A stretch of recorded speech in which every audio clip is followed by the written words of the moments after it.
Assalamu alaikum, my name is Yusuf, a graduate from culinary school, and I've also worked under a head chef at a 5-star hotel. These days I spend my time teaching people how to cook online. This is a brand new series brought here to Freshly Grounded, where we take foods from around the world that might not necessarily be halal and we give them to you made halal. On today's episode, we're taking a look at mocktails. And I know the mocktails are already halal, but we're going to look at it in two different ways. So the first one is looking at the sort of classic Mojito mocktail. And the second one, we're going to do something a bit more interesting, a bit more classy. But before we get into this, I'm going to have to try out an actual mocktail mojito and see what we're working with here. It wasn't actually hard to find a place that does mocktails because, I mean, here in Birmingham, like every other cafe or restaurant will do it. So I'm actually going to try really hard to cover the brand because unlike McDonald's, this place is a small business, so I'm not going to try and like expose them or anything. But yeah, here's the mocktail. It actually looks quite nice, not going to lie. You've got a nice little layer of green and it goes up to a sort of white colour. This was a lime and mint sort of drink. It's got a nice little gold straw as well. You'll love to see it. And as you can see, it's actually got some nice fresh mint that they've put on the top. So they have gone through some effort to make it a nice looking mocktail. I actually paid around £4, £4.50 for this. So, you know, the standard price that you'd pay for a sort of mocktail. Again, I'm just going to try and cover the brand. Give it a taste, bismillah. Now, okay, it's not bad, but how do I say, like, it falls into the two categories that I think a lot of businesses, when they try and recreate mocktails, fall into. So either they completely cut corners where you have, like, companies that mix like 7-Up and dried mint, which I have seen, and I'm sure some of you have seen it too, right in front of my eyes, mixing 7-Up and dried mint into a cup and charging you like £3, £4 for it.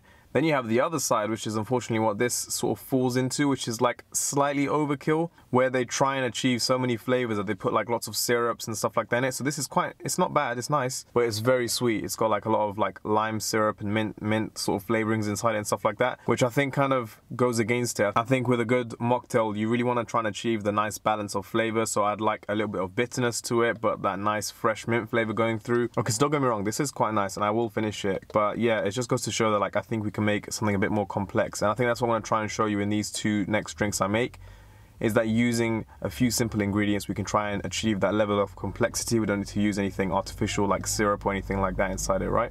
So what we're going to do is we're going to start off with some very basic ingredients. We have a bunch of lemons and a bunch of limes. Generally this comes to about 4 to 5 in a pack, and we're just going to give them a wash on the outside before peeling them. So this means taking the top and bottom off and using a knife to just very carefully work your way around that skin, just exposing that flesh and removing the rind, keeping it to one side. As you can see, what I'm also going to do is keep the actual rind of one of our citrus. It could be the lemon, it could be the lime. I'm keeping the lime in this case. I'm just going to roughly chop the flesh of the lemon and lime, and I'm going to add this to a blender along with some mint. You can add as much mint or as little as you want. It's going to be really great for the color and for the flavor as well. What I'm going to do is hold the stalk just above our sort of jug and pull the leaves away from me. They'll just fall right off the stalk, and we're going to add in some sugar as well. Now I know what you're thinking, that's an insane amount of sugar. But bear in mind, this is not the drink we're going to be drinking. We're going to be mixing it with something else as well to dilute that flavor a little bit. So this is almost like a really fancy kind of cordial. Next up, I'm going to add in just a little bit of water just to help that blade sort of run through it. I'm going to blend it up really fine so we have this really fine sort of blended up sort of mush.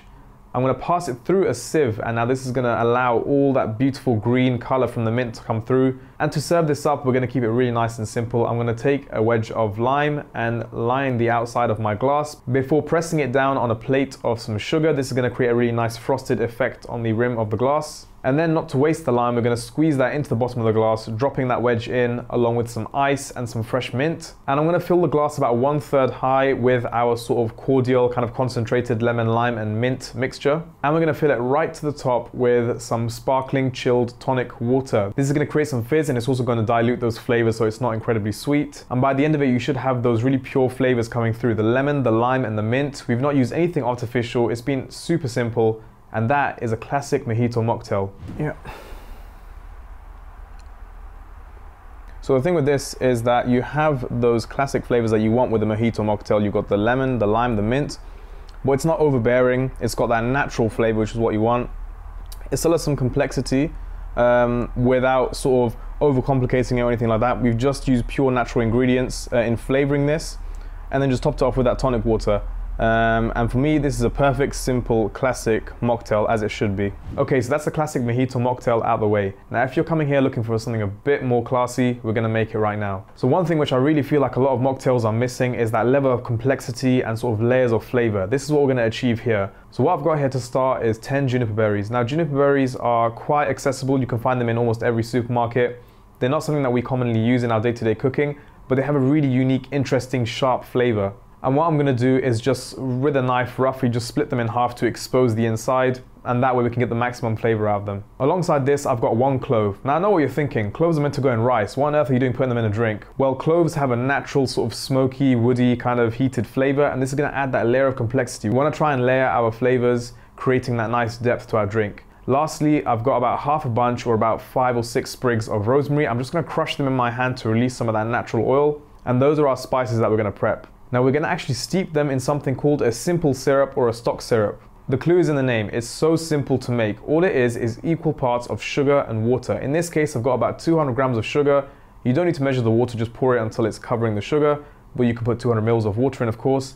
You're going to bring it to the boil, and as soon as it's boiled and that sugar has dissolved, you're going to switch it off immediately, and we're going to add in our spices and herbs. Just give it a little swish so that the sugar is sort of covering everything, and we're going to leave that to one side to steep and cool down. That's going to really allow those flavors to naturally seep out into that syrup, and it's going to make a really nice sort of mixer for your drink. Once it's cooled down completely, we can pass it through a sieve and get ready to serve this one up. Now this is actually really simple to garnish. What I'm going to do is take half a rosemary sprig and keep it to one side, and I'm also going to take an orange, making sure that it's washed, peeling the outside layer, and just trimming it into a nice thin rectangle. We're going to twist that and add it to the top as well. Now into our glass, I'm going to add in our ice, I'm going to add in the rosemary, and I'm going to add again 1/3 of the glass full of this sort of syrup mix that we've made. Then I'm going to take some Mediterranean tonic water and fill it up right to the top. And I'm just going to finally finish it off with that lovely orange twist.